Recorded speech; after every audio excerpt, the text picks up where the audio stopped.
Welcome to European History with Dr. Borovkin.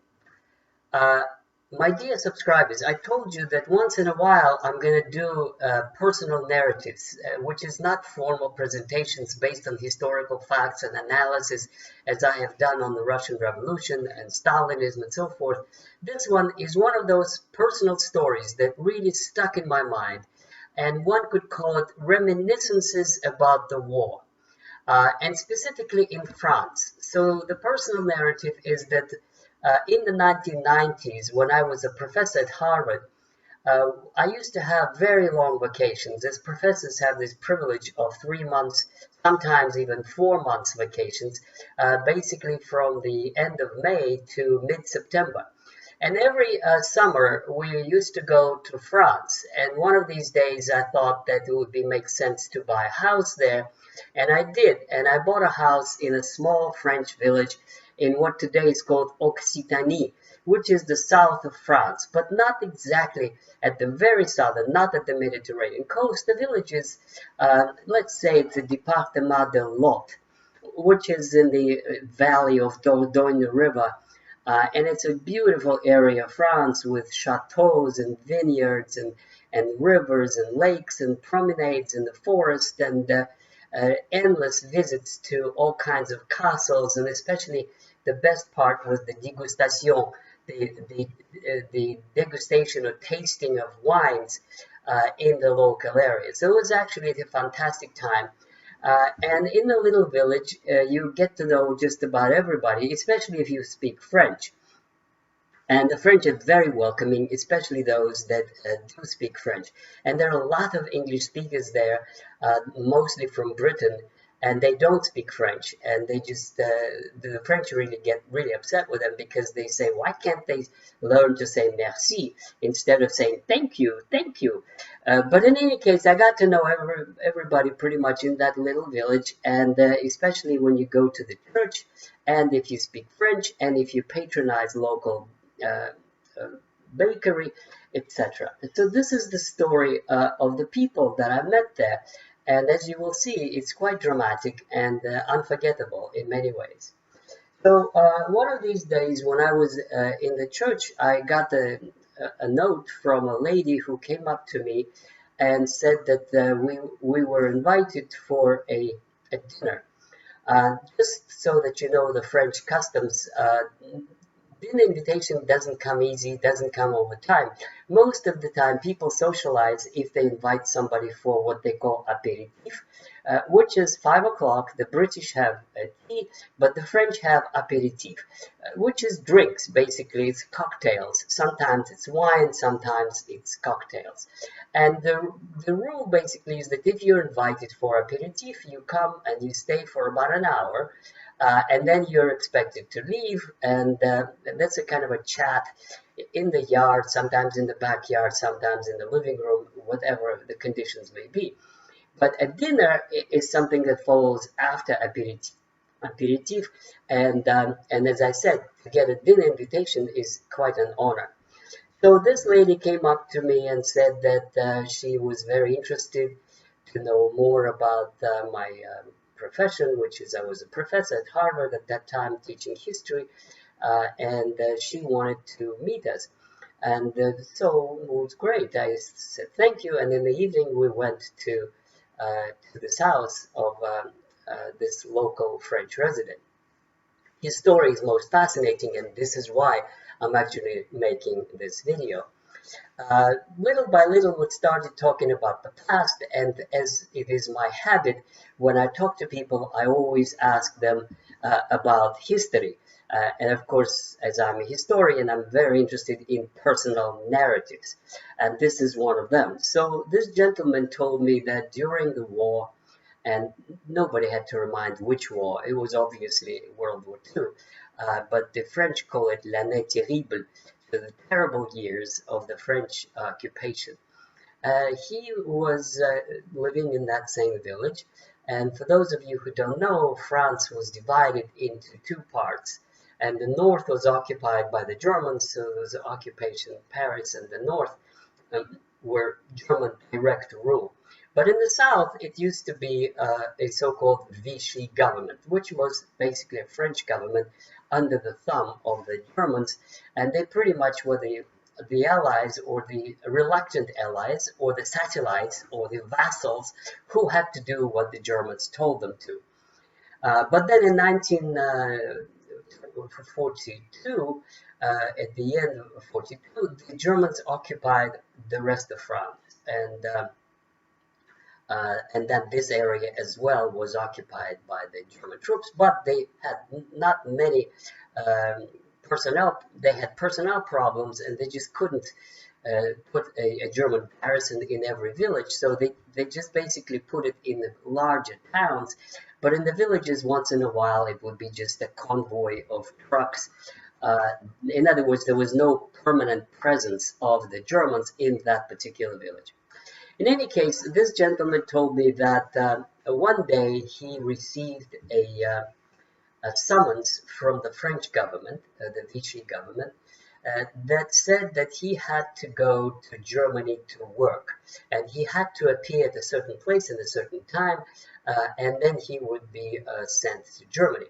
And he was a doctor. This was his profession, and so he was required to obey and to basically go to Germany. It wouldn't be that he would be, in the camps or anything like this. He was a free man, and he was probably going to have decent conditions. The Germans needed the doctors, they needed the engineers, they needed all kinds of people because they were so much running out of manpower. And so he was one of those Frenchmen who was supposed to go to work in Germany.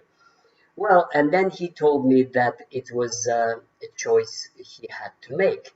Uh, if he went, he would basically, fulfill the orders of his government, and there was nothing wrong with that. As a matter of fact, doctors are supposed to treat whoever, and even if it's the Germans, even if it's wounded soldiers, there's actually nothing morally wrong with doing what he was doing as a doctor. However, he told me he couldn't accept this. That meant the only other alternative was to disappear, to basically go underground and to join the Maquis, or the partisans. Now that's very easy to say, but in practice it's very, very difficult in terms of consequences, because the local police is there, and if he doesn't show up, they're going to come after you, and that means that there could be some consequences for the family as well. So they all had to abandon their house, abandon their lives, their careers, their future, because they didn't know how long this thing is going to last. It could have been quite a long time. So it's a very difficult and courageous choice that he made, which is to disappear and to join the Maquis. That area in Occitanie is full of caverns and caves and all kinds of places to hide, especially since the Germans were not everywhere. In small villages, they were only passing through. So that he basically told me that for the rest of the war, he was with the resistance, and he was helping them as a doctor. He was treating wounded soldiers and provided all kinds of other assistance to this underground life. That was quite amazing. He was about 80 something, and I was so happy that I could shake his hand and see a man in front of me who was a real fighter in a real resistance. It was absolutely fantastic to have encountered him. Since I'm on this topic, I learned other interesting things about this village, which is a typical village. I don't want to give this name so that I don't want to try to promote them or anything. It's just a typical village in the Midi, in the Dordogne Valley. So the mayor of the village, I got to know him quite well. His father was hanged by the Germans because of the activities of the partisans.